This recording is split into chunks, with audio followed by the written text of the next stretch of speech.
Bismillahirrahmanirrahim. Assalamualaikum warahmatullahi wabarakatuh.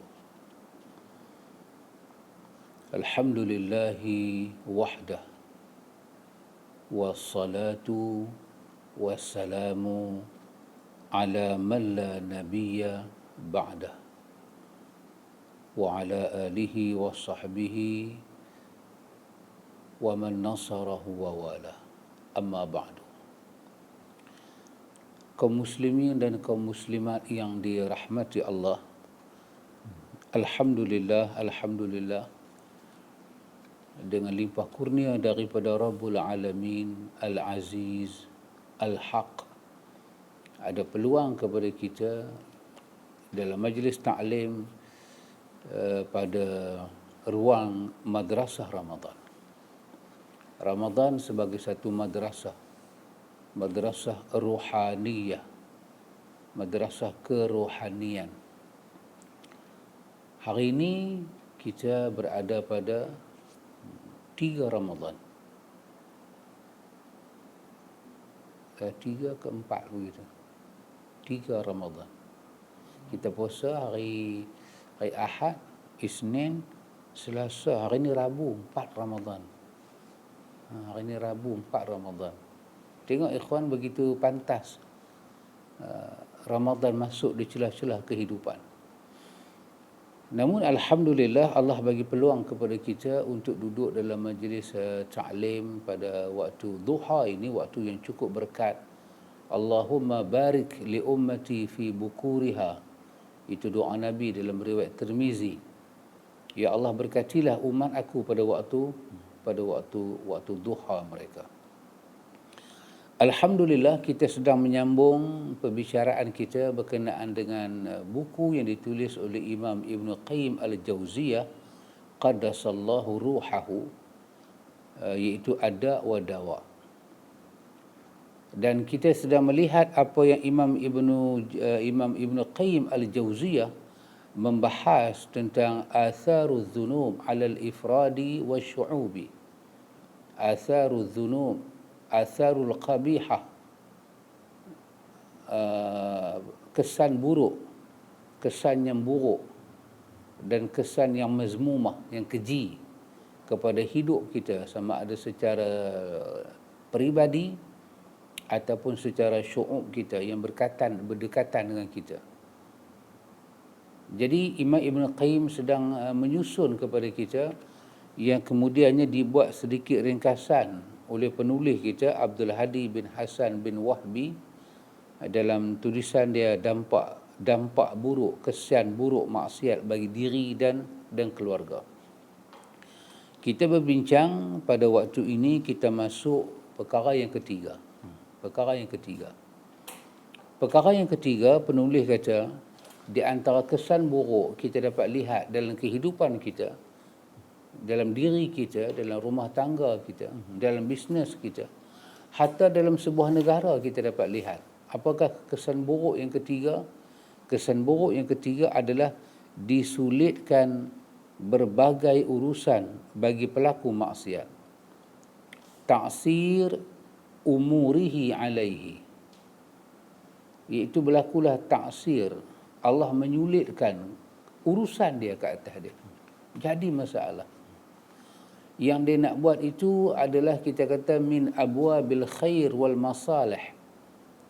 Yang dia nak buat itu daripada pintu-pintu kebaikan, pintu-pintu kebajikan yang sangat berguna.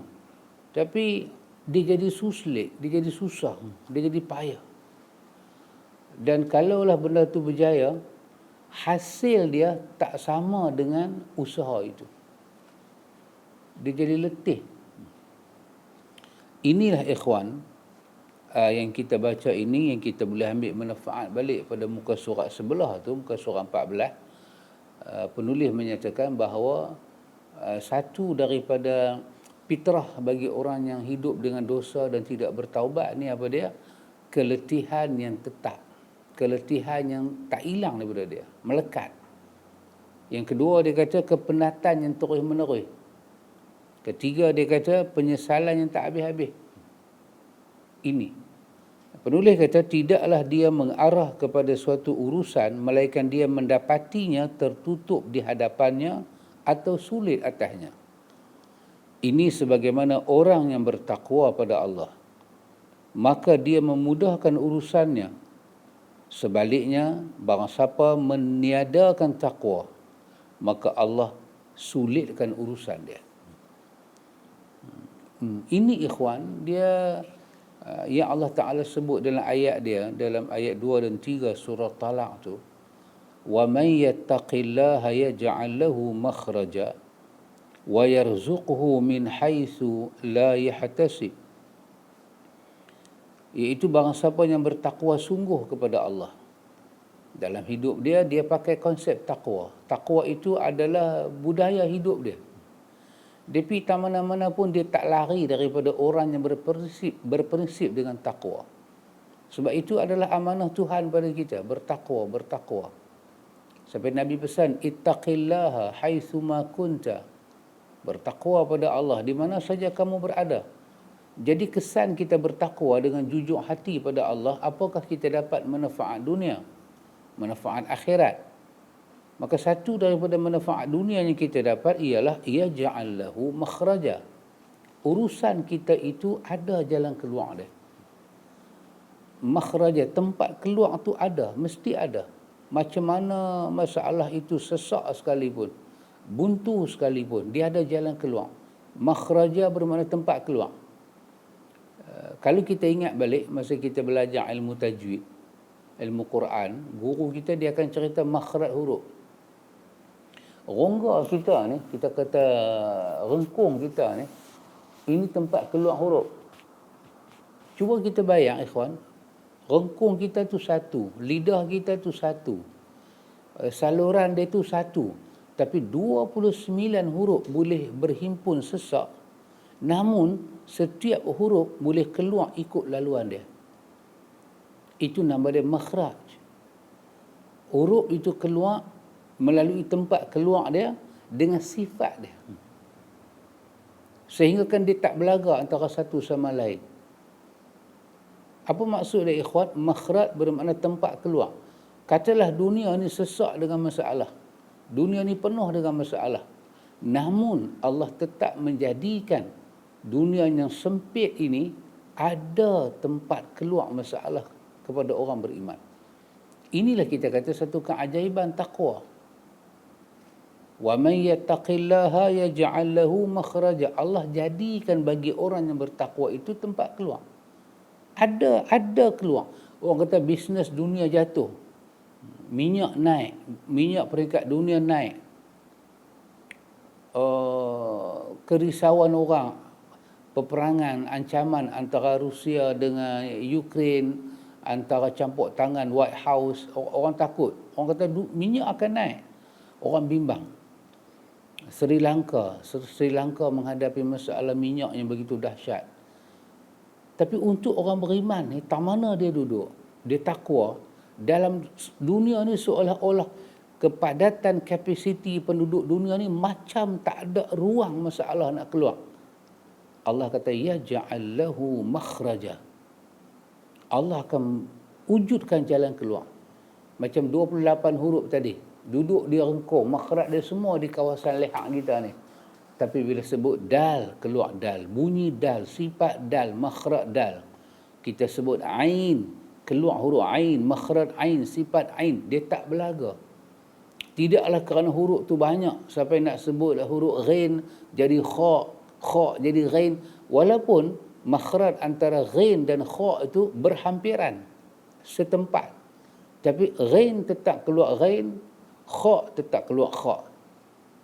Kita tetap baca ghairil maghdubi alaihim, kita tak baca khairil maghdub.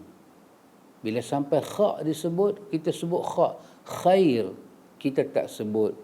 Untuk khair itu kita kata ghair, kerana makna dia lain. Dia mesti ada tempat keluar.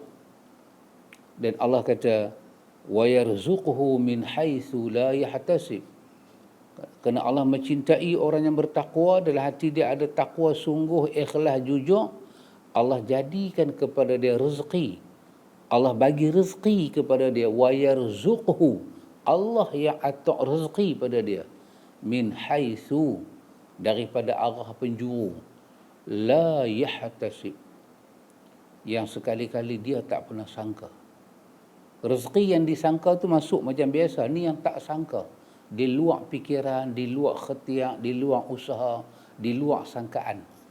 Kenapa ikhwan? Itu kerana barakatut taqwa yang ada dalam dada manusia. Maka dia punya mukhalafah dia, perkara yang berlawanan, yang akasnya ialah siapa yang tidak bertakwa, Allah sempitkan masalah dia. Maka tidak ada makhraj huruf. Maka dia jadi orang tak kenal makhraj. Dia nak sebut huruf kha, keluar ghain. Dia nak sebut ghain, keluar kha. Tak lepas. Dia nak sebut huruf dal, keluar huruf dad. Dia nak sebut hasad, jadi hasad. Kan jadi masalah. Jadi tempat keluar tu jadi bersesak. Huruf tu nak keluar, huruf ni nak keluar. Akhirnya semua keluar tak betul, lentang pukang. Kenapa Allah buat urusan dia lagu tu? Ibn Qayyim Al-Jauziyah jawab, itu adalah kerana kesan maksiat. Nanti Imam Ibn Qayyim akan jelas pada kita maksiat macam mana ni ikhwan. Kerana itu kita kena ingat ikhwan, bahawa penulis kata kepada kita, sungguh dia kata, Allah Ta'ala menjamin bagi orang-orang yang bertakwa dengan memberikan kepada mereka jalan keluar, yakni solusi dari kesulitan yang dihadapi manusia, dan memberi mereka rezeki daripada arah yang tidak mereka sangka. Jika itu tidak terrealisir, maka itu menunjukkan bahawa terdapat kerosakan pada takwa. Maka hendaklah memohon ampun kepada Allah Ta'ala dan bertaubat kepadanya.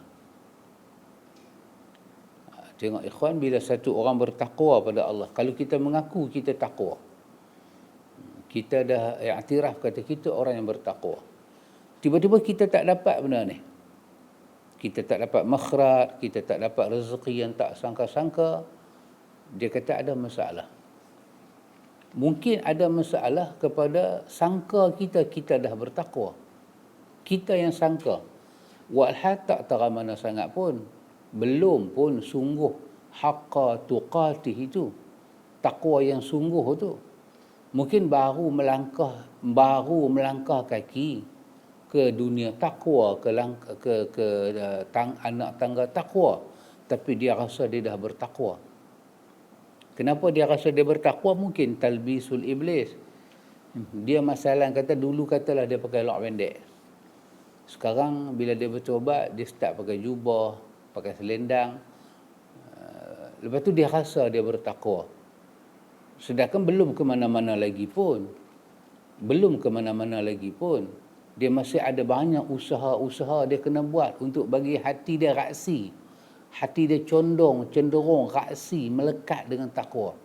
Dengan makna imtithalul awamirihi wajtinabu nawahihi. Supaya hati dia tu mesra dengan melaksanakan perintah Allah, mengharapkan pahala di sisi Allah, menjauhi larangan Allah kerana takut balasan dan uqubah daripada Allah. Hati dia belum mesra pun. Mana kita tahu? Kita tengok cara dia cakap. Tengok pakaian dia, alhamdulillah. Tapi tengok dia cakap, ada masalah ni. Maka penulis kata,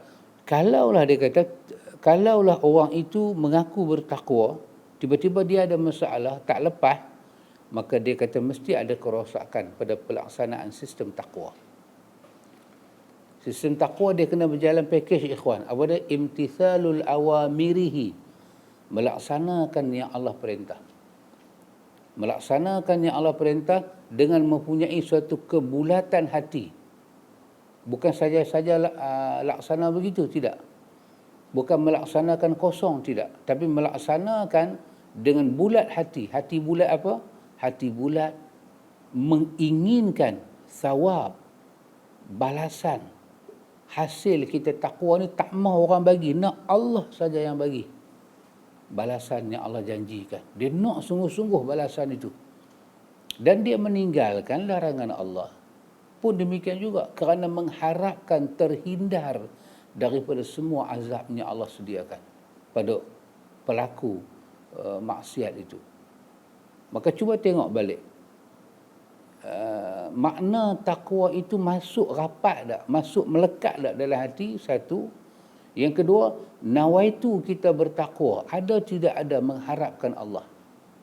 Dan yang ketiga, tengok balik pelaksanaan takwa itu masuk tak. Dia kata mesti ada kerosakan pada pelaksanaan itu dan mesti memohon ampun pada Allah Ta'ala. Penulis kata, jika engkau memang bertakwa pada Allah, maka percayalah Allah Ta'ala akan memberi kepadamu jalan keluar dari segala kesulitan. Kalau memang orang itu bertakwa pada Allah, Allah pelihara dia, ikhwan. Allah pelihara dia, Allah pelihara agama dia, Allah pelihara iman dia, Allah pelihara akhlak dia, Allah pelihara amal soleh dia, Allah pelihara keikhlasan dia, Allah pelihara kawan-kawan dia, Allah pelihara diri dia, anak pinak dia, keturunan dia. Cuba tengok contoh yang Allah bagi dalam surah Al-Kahfi. Bila Nabi Allah Musa alaihi salam berjalan dengan seorang Nabi Khidir, yang dia mendapat wahyu daripada sisi Allah juga. Rumah yang sengit tu, ada dinding yang condong. Nabi Musa dan Nabi Khidir masuk ke kawasan itu, minta minum air ke makan. Orang tak layan. Tapi dalam masa yang sama, Nabi Musa tengok ada satu dinding tu macam nak tumbang. Dia pergi angkat, dia betulkan balik. Dan Nabi Khidir pergi buat demikian. Nabi Musa tengok, bagi pandangan lah. Dia kata orang kampung ni dah menyombong, ranggi. Yang kita nak pergi buat baik ke dia tu buat apa? Tengok. Berakhir kisah itu, tengok perkataan Nabi Khidir. Kenapa? Kerana di sini ada harta kepunyaan anak yatim. Kalau bangunan tu condong, tumbang, harta tu terbongkar, maka orang akan ambil. Maka Allah tak mau demikian. Allah nak simpan harta tu pada anak-anak dia. Kenapa? Kerana mak bapak dia adalah orang yang saleh. Tengok ikhwan, macam mana Allah pelihara keturunan orang yang bertakwa, orang yang saleh. Mana ada orang saleh tak bertakwa? Daripada takwa lah jadi saleh. Tengok macam mana Allah pelihara keturunan kita, ikhwan. Maka kebalikannya, Imam Ibn Qayyim sedang bagi tahu pada kita, kebalikannya apa dia, ikhwan? Kebalikannya ialah bahawa Allah tak pelihara keturunan kita.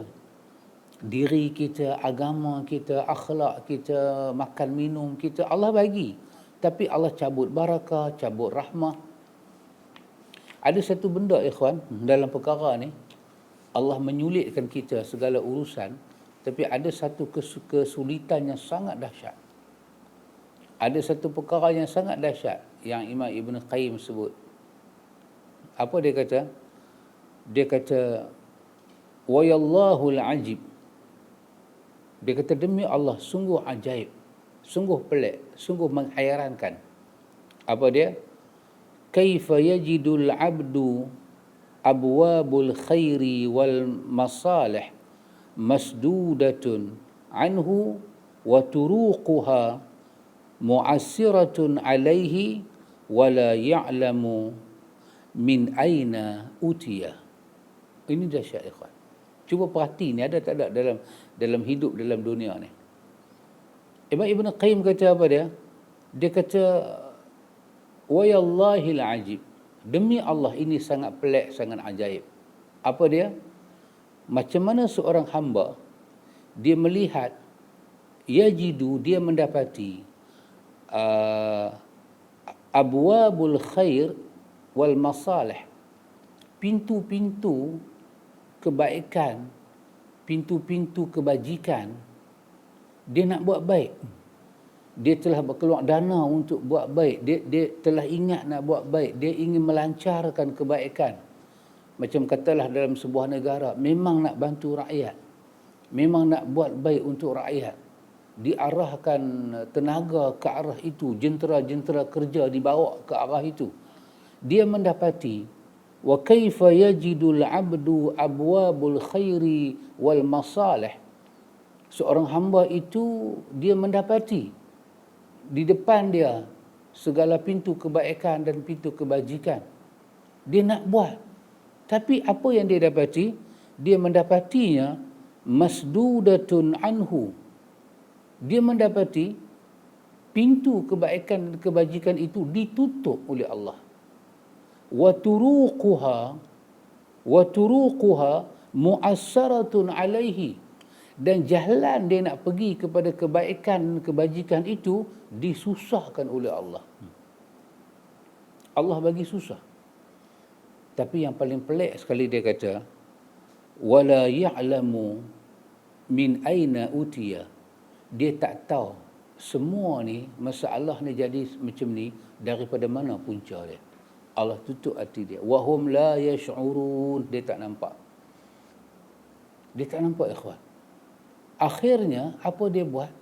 Dia menggalakkan orang kepada keburukan. Quran kata, wa iza qila lahum la tufsidu fil ardi qalu innama nahnu muslihun. Dikatakan kepada dia, apa dikatakan kepada dia? Dikatakan kepada dia, jangan buat keburukan. Jangan buat keburukan. Bila kata jangan buat keburukan di atas muka bumi, dia jawab. Dia kata kami bukan buat keburukan, kami buat kebaikan. Allah kata sesungguhnya dia tak nampak. Dia terlindung pada pandangan hati dia, fikiran dia, yang dia buat itu adalah keburukan.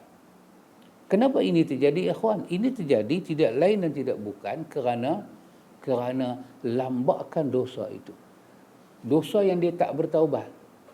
Dia buat dosa, dia buat lagi, dia tak ada istighfar, dia tak ada taubat, dia tak susuli dengan kebajikan, dia meraihkan lagi dosa dia enjoy lagi dengan dosa dia. Ya subhanallah. Maka akhirnya apa saja kebaikan dia nak buat tak jadi. Dia jadi susah. Dana-dana kebaikan yang dia nak salurkan kepada orang, kesemuanya jadi terhad. Kesemuanya jadi masalah. Kesemuanya tak dapat dibuat. Bawalah dana-dana seperti itu, banyak dana-dana dengan niat yang baik. Sampai tengah jalan dia bocor. Dia tak sampai kepada sasaran. Kenapa, ikhwan? Kerana ada problem. Nama dia problem barakah. Problem rahmat. Allah tidak menyertai kita. Allah tak bersama dengan kita. Tapi paling musibah, kita tak nampak ini semua sebagai satu musibah. Kita selalu kata ini just technical sahaja. Technical problem sahaja. Tak, dia bukan technical. Dia adalah isyarat daripada Allah, kata Imam Ibn Qayyim. Kesulitan demi kesulitan itu berlaku kerana Allah nak kita ubah, kita bertaubat. Itu perkara ketiga, ikhwan. Perkara keempat, penulis kata kepada kita, ikhwan, kesan buruk daripada maksiat ini apa dia penulis kata? Kesan buruknya ialah terhalang daripada ketaatan. Banyak benda-benda yang dia nak buat dalam bentuk taat pada Allah terhalang. Dia jadi lemah semangat, dia jadi malas, dia tak seronok, dia macam tak ada motivasi, dia tak happy, dia tak ada kawan-kawan yang menyokong dia. Bila sebut aja benda baik, tak ada langsung tangan yang dia hulur itu, tangan yang sambut tak ada. Keburukan dosa itu mendatangkan keterhalangan dan berakibat ketelantaran. Sebaliknya, setiap kali hamba bertambah taat dan dekat, maka setiap kali itu pula dia diberi kemudahan untuk melakukan amal saleh. Tengok kebalikan dia. Bila orang tu taat Allah, Allah akan bagi mudah amal saleh. Kadang-kadang, ikhwan, orang yang banyak buat charity ni bukan orang kaya pun. Orang biasa aja. Dia starting with zero. Starting dia dengan zero, kosong. Lepas tu barulah zero tu naik angka 1, 2, 3. Dia start dengan kosong. Tak ada apa. Orang-orang kadang-kadang berada terlebih ni, kekayaan dia melimpah ruah.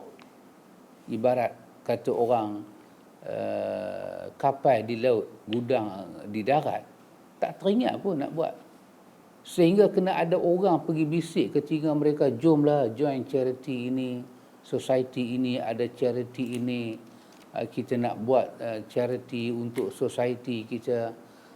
Barulah dia macam tersedak. Tapi tengok orang yang buat kebanyakan melakukan kesalahan dosa ni tak bertaubat, Allah sempitkan ketaatan pada dia. Dia banyak duit, dia tukar kereta, dia renovation rumah. Tapi untuk diri dia lah. Itu menjadi lebih ringan bagi dia daripada segala sesuatu dan lebih dicintainya daripada apapun, hingga berat atas hamba untuk meninggalkannya. Bila Allah jaga dia, Allah jaga hati dia, Allah jaga iman dia, amal soleh dia, berat dia nak tinggal amal soleh ni, cukup berat. Andai kata dikata kepada hamba yang berbuat kebajikan, salatlah subuh di rumah, maka dia tidak menemukan jalan kepadanya, dan nescaya jiwanya merasa sesak kerananya.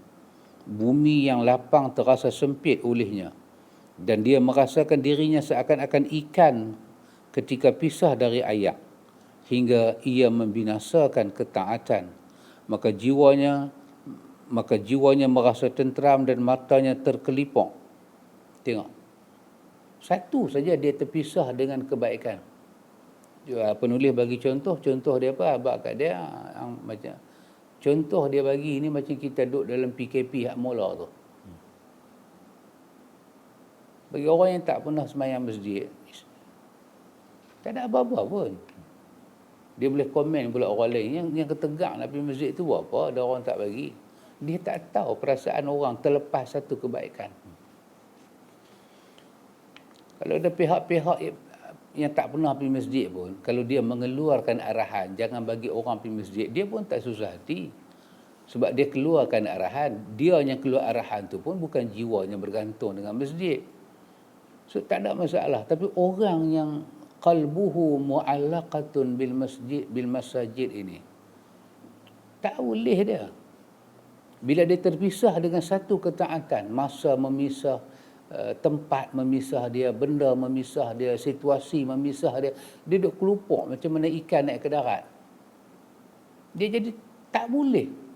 Dah biasa dah puluh tahun dah sembahyang jemaah subuh di masjid, tiba-tiba bukan kata kerana benda lain, kerana uzuk yang menimpa dia tu ikhwan, dia tak larat nak bangkit pagi, dia semput, dia jadi lelah, jadi penat, memang tak boleh pi. Kalau orang papah dia pun dia uzuk, itu pun dia sedih dah. Tambahlah ketika dia sihat, tiba-tiba dia tak dibenarkan pergi ke masjid. Kerana apa? Kerana tetamu mai rumah ke, kerana cucu mai ke, sepupu mai ke, kerana kenduri kenara ke, kerana adik-beradik berimpun ke, ataupun kerana masing-masing berjalan nak pergi piknik ke mana-mana, memang dia memberontak ikhwan. Dia tak boleh. Bukan dia buat-buat. Itu adalah jiwa raga dia. Dia berbeza, penulis kata, seandainya pelaku kemaksiatan berhenti maksiatnya, nescaya jiwanya akan terasa sesak dan dadanya sempit hingga membinasakannya. Dia berbeza dengan pelaku dosa. Pelaku dosa tu pula selama kita benarkan dia buat dosa, dia happy. Dia happy. Seronok dia. Berapa lama dia tak maghrib sembahyang subuh? Berapa lama? Hari dia maghrib sembahyang subuh tu, tengok monyong. Layu dia jadi. Muka tak ceria, tak seronok. Macam pelaku maksiat, kalau dihalang dia daripada buat maksiat, tak dibenarkan dia buat maksiat, dia rasa hidup dia sesak, tekanan. Happy dia di mana? Happy dia bila benarkan dia buat maksiat, oh dia cukup happy. Dia cukup happy.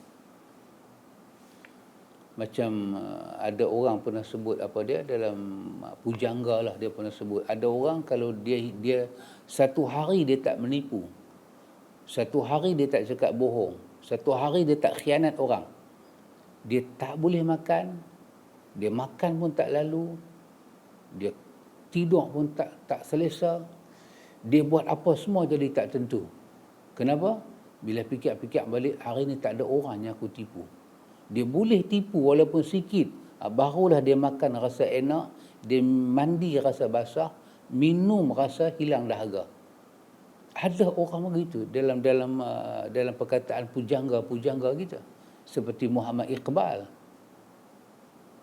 Inilah ikhwan yang penulis bagi kita kesan buruk daripada maksiat, sehingga kemaksiatan menjadi keadaan yang kukuh maksiat dalam diri dia, susah kita nak buang.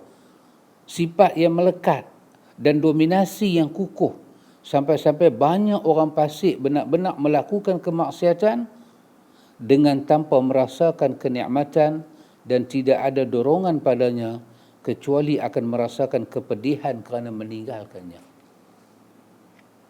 Dorongan demi dorongan, motivasi demi motivasi yang dia tanggung selama ni apa dia ikhwan, kesemuanya ke arah maksiat. Sehingga kan ikhwan, kepedihan hidup dia apa dia? Kesengsaraan hidup dia apabila dia tak dapat derhaka Allah. Ikhwan, ada satu perkara yang kita bincang juga, ialah apa dia? Mereka ini kalau mengikut panduan daripada Imam Ibn Qayyim Al-Jauziyah, mereka ini ikhwan, Imam Ibn Qayyim nak cerita pada kita, bukanlah mereka melakukan maksiat dalam keadaan kita kata rancang ke apa. Walaupun ada orang buat maksiat memang dia rancang, cuma dia yang tak mengaku. Tapi keadaan hidup mereka tu yang membawa mereka ke arah itu. Tengok ikhwan, ini satu perkara yang cukup penting. Kita sebagai orang Islam, sebagai ibu, sebagai bapa, sebagai pemimpin yang jaga negara, raja-raja yang jaga negeri dia, benda ni cukup penting kita tahu. Apa dia ikhwan? Bila kita lahir ke dunia ni ikhwan, kita lahir ke dunia, Allah jaga kita. Sejak kita dalam perut mak kita, Allah dah jaga kita. Rezeki kita.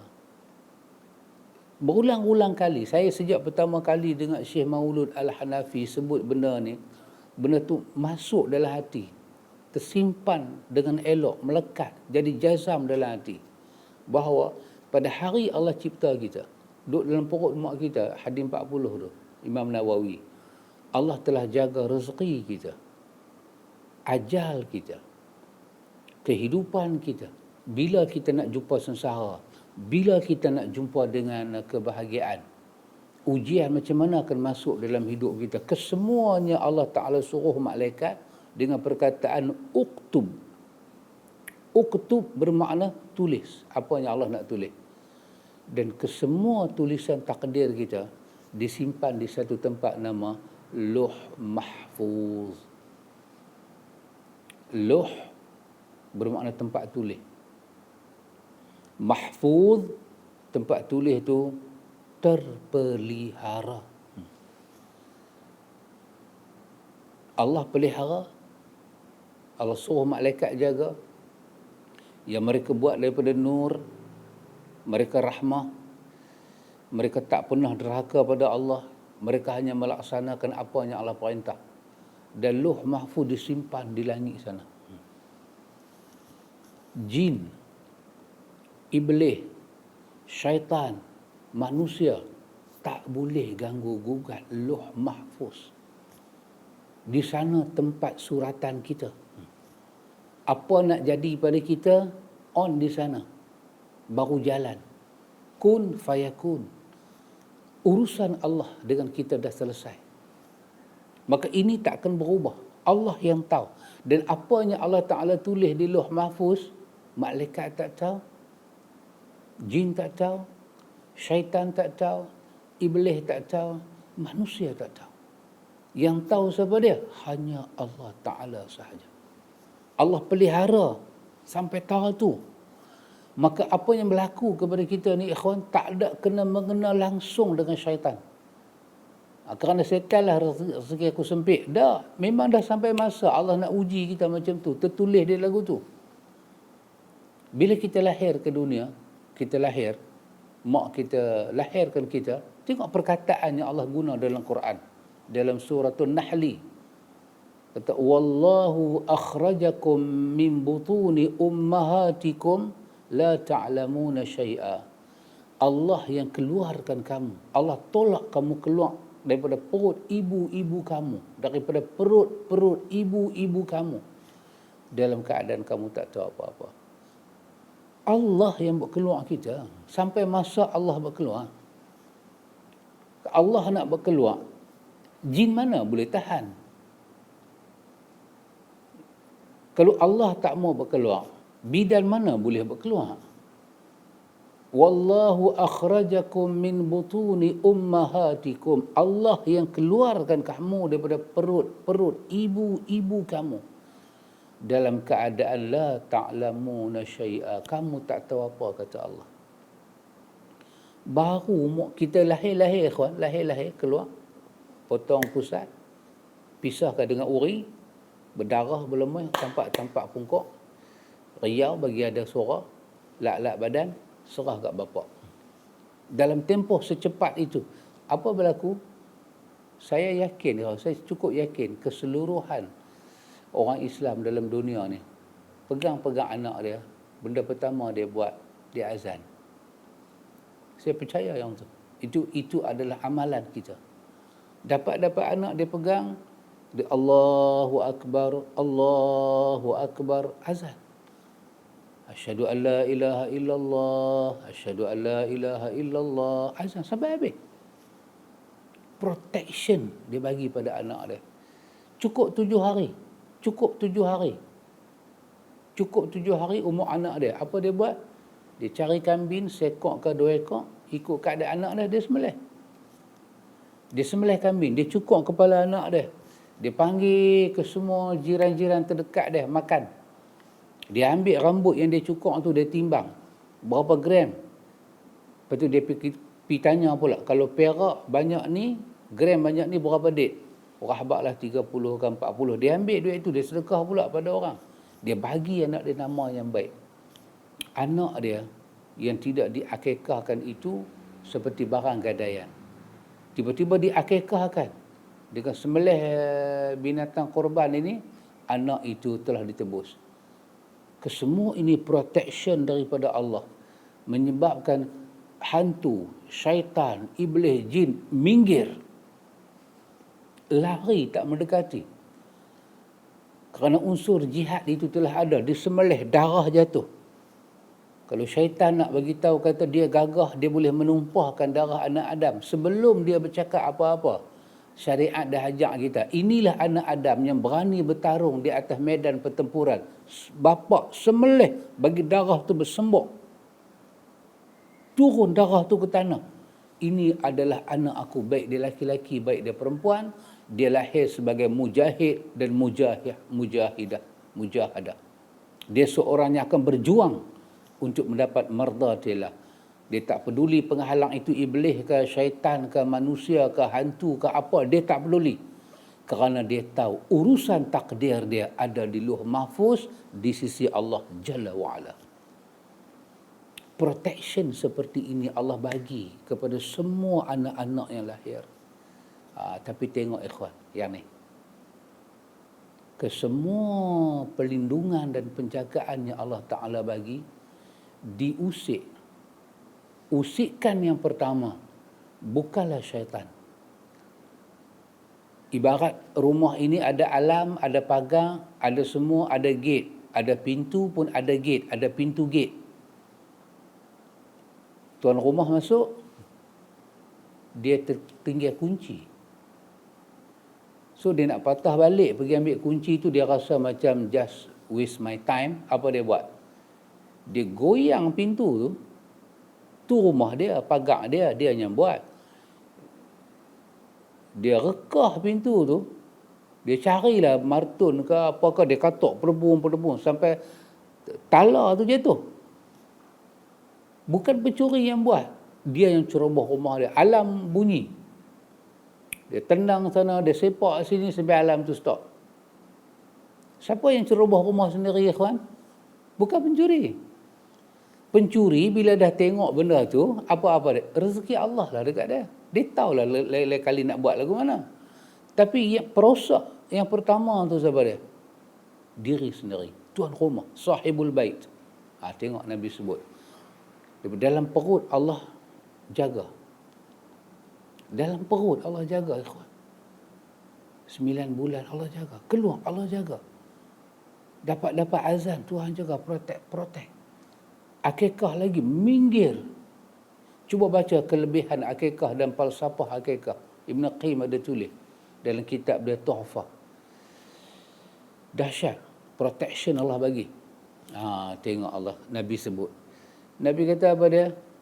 Nabi kata, kullu maulud yuladu alal fitrah fa abawahu yuhawidani au yunassirani au yumajjisani. Cuba baca penjelasan ini oleh Dr. Abdullah Ulwan Nasih dalam Tarbiyatul Aulad fil Islam. Apa dia kata?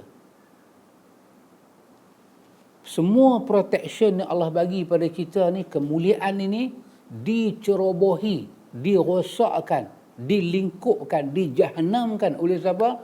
Fa abawahu, ibu dia, bapa dia. Allah protect anak kita. Tak payah takutlah nak jampi ke anak kita. Malaikat jaga dia, Allah restu dia. Dia baby. Dia membesar sampai umur dia nak boleh akil baligh tu, dia tak ada dosa, dia tak ada taklif.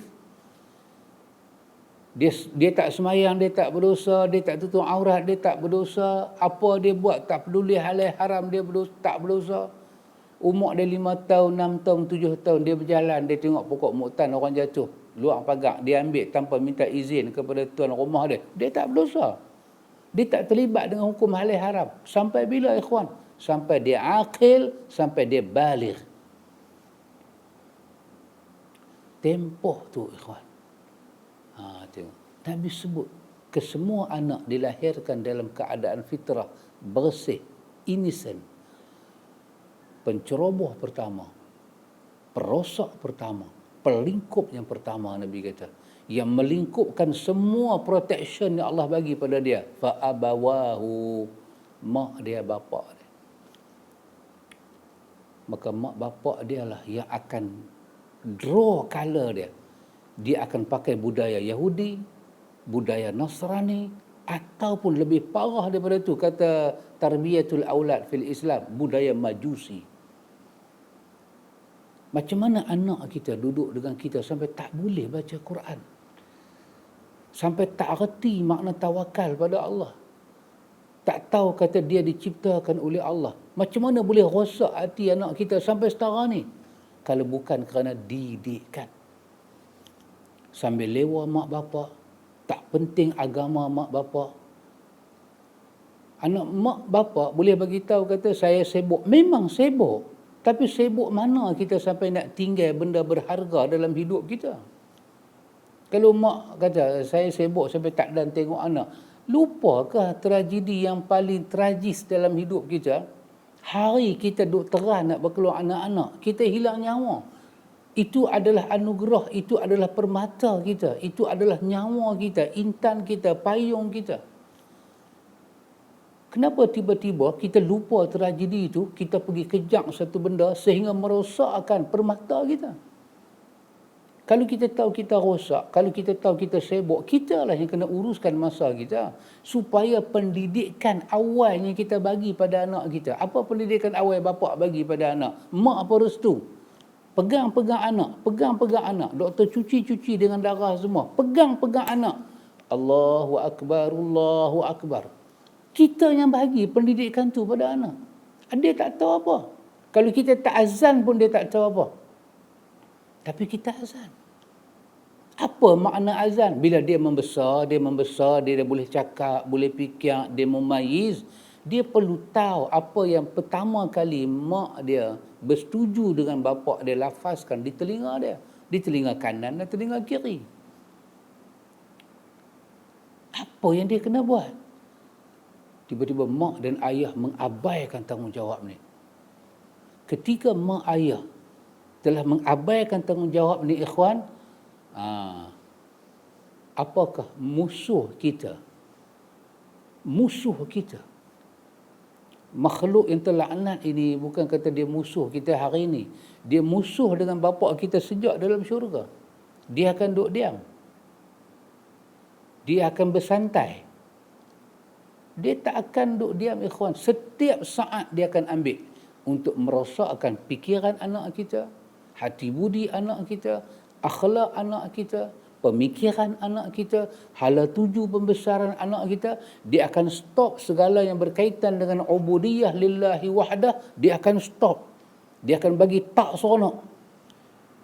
Dia akan hala fikiran anak kita kepada apa yang membawa kesan buruk pada akhirat. Yang tu dia tabuk keliling anak kita. Dengan restu kita.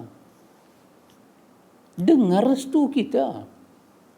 Macam tadi saya contohkan. Rumah kita tak boleh masuk. Kita yang pecah pagar. Macam mana syaitan nak kacau kita? Ikhwan, kita dah azan anak kita. Macam mana syaitan nak ganggu usik rezeki anak kita? Ditulis oleh Allah di Lauh Mahfuz. Siapa boleh kacau? Tapi siapa yang merobohkan semua benteng itu? Cuba tengok penjelasan di dalam Tarbiyatul Aulad fil Islam. Mak bapak. Pasal itu mak bapak boleh mendapat pahala yang besar dengan anak-anak. Tapi mak bapak boleh menanggung padah yang besar kerana mengabaikan anak-anak. Pengabaian itu dikira sampai dia balik. Selepas balik atas anak. Tapi sebelum tu, kalau anak lepas balik tak mau sembahyang, maka dia akan kira, kenapa dia tak mau sembahyang? Pernahkah mak bapak ajak? Pernahkah mak bapak marah? Macam Nabi kata, muru auladakum bis-salah. Suruh anak kamu sembahyang umur 7 tahun, pukul dia umur 10 tahun. Kalau 10 tahun tak sembahyang pukul, masa bila kita nak ajak? Maka bawah daripada 10 tahun dah train dah ajak. Tapi kalau kita ajak anak kita sembahyang, timbul pula soalan, macam mana kita nak ajak anak sembahyang kalau kita pun tak sembahyang? Macam mana kita nak beramal dengan ayat Allah, ya ayyuhallazina amanu qu anfusakum wa ahlikum nara. Orang beriman, jaga diri kamu, anak kamu, isteri kamu, keluarga kamu, family kamu daripada nara. Macam mana nak amal? Oh subhanallah ikhwan. Inilah asalnya dosa manusia buat, ikhwan. Pencerobohan kepada peradaban manusia ada di sini, ikhwan. Pada pendidikan. Karena itu, ikhwan, kalau rosak satu anak daripada mak bapak itu pula, ikhwan, duduk dalam sebuah negara yang dia pakai sistem pendidikan. Yang di dalamnya ada ulama, di dalamnya ada pemimpin. Kalau rosak satu individu rakyat, ulama pun tak terlepas, pemimpin pun tak terlepas di hadapan Allah. Sebab kalau mak bapak terlepas dalam mendidik anak, pemimpin mampu selamatkan. Kalau pemimpin tidak mendidik anak hamba rakyat dengan betul, mak bapak mampu didik. Tapi kalau dua-dua pihak lepas tangan, mak bapak kata ini bahagian sekolah, sekolah kata ni bahagian mak bapak, guru besar kata ni bahagian ustaz, ustaz kata saya seorang kerja mampu, ialah saya, ustazah pun ada bahagian, ustazah pula kata kerja didik anak ni bukan hanya kerja kami tapi kerja semua cikgu, cikgu-cikgu lain pula kata kami cikgu sains bukan cikgu agama, cikgu besar pula kata saya monitor kamu, takkan saya nak turun mengajar. Naik sampai ke atas, yang jaga pendidikan pula kata sayakah nak turun pergi ajar? Kalau semua main lagu tu, ikhwan, jawablah di hadapan Allah Ta'ala. Maka apa akan terjadi? Ibnu Qayyim cakap ni akan terjadi apa dia? Dampakkan kepada maksiat. Dia akan menguasai diri kita, keluarga kita, masyarakat kita, negara kita. Ya subhanallah, ikhwan. Jadi kalau kita tengok masyarakat muda-muda kita jadi lagu tu, apa kita nak kata, ikhwan? Apa nak kata? Kalau umur dah 20, jumpa ustaz, kata bagi nasihat pada anak saya, ustaz, dia semayang, dia tak mau apa, dia tak mau. Takkanlah dia beranak-beranak memang dia tak mau semua. Dah juga. Pasal dalam pendidikan ni, ikhwan, saya sentuh sedikit dalam masa yang berbaki ni. Apa dia? Mak bapak, macam mana mak bapak nak mencorakkan pendidikan anak-anak, dia juga ada kaitan dengan tok wan ni. Sebab ada jenis mak mentua dan pak mentua suka ganggu rumah tangga orang ni. Bila dia tengok menantu dia nak hantar anak dia pergi Mahat Tahfiz, dia kacau. Dia kacau. Dia tu dah syaitan. Dia kacau. Dia bisikkan di telinga menantu dia. Dia bisikkan syaitan di telinga anak dia. Hang nak lepas anak hang pergi mengaji asrama, umur 7 tahun lagu tu, 8 tahun lagu tu. Pergi duduk pula Mahat Tahfiz. Hang tak kesian ke kat dia? Dia nak jadi apa? Yang mak bapak ni nak bagi anak dia kenal kalamullah, kenal dia punya mas'uliyah dia, ubudiyah dia, nak bagi anak tu membesar. Dia halang. Kalaulah mereka halang, menyebabkan mak bapak ni susah didik anak dan akhirnya jadi masalah. Orang tua seperti ini ada bicara dia di hadapan Allah. Kamu telah merosakkan keturunan kamu. Ya subhanallah ikhwan. Pasal itu, bila melihat kepada kajian Imam Ibn Qayyim ini, sangat dahsyat ikhwan. Sangat dahsyat.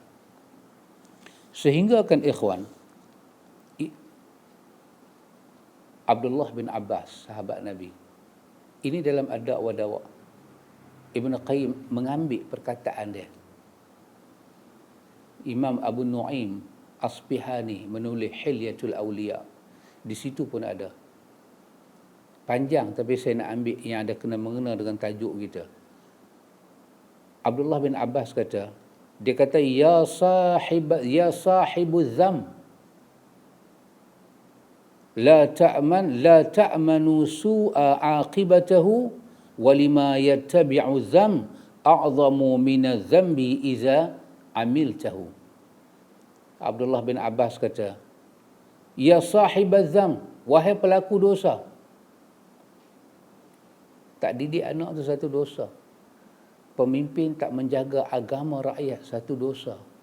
Iman rakyat, amal salih rakyat, satu dosa. Ulama mendiamkan diri, satu dosa. Ya sahibuz dzam, wahai pelaku dosa ni, la ta'manu su'a aqibatuh, jangan kamu rasa aman daripada keburukan akibat dosa yang kamu lakukan. Walima yattabi'u dzam, dan dengan apa yang akan mengikut dosa kamu buat itu, a'zamu minaz zambi iza amaltahu. Kesan buat dosa satu dosa, tapi benda yang berekor dengan dosa tu, benda yang akan ikut dosa tu, dia lebih besar daripada dosa sekiranya kamu dah amal. Kita buat satu dosa, kena tahu dia ada kesan. Kesan dia tu buruk ikhwan, buruk.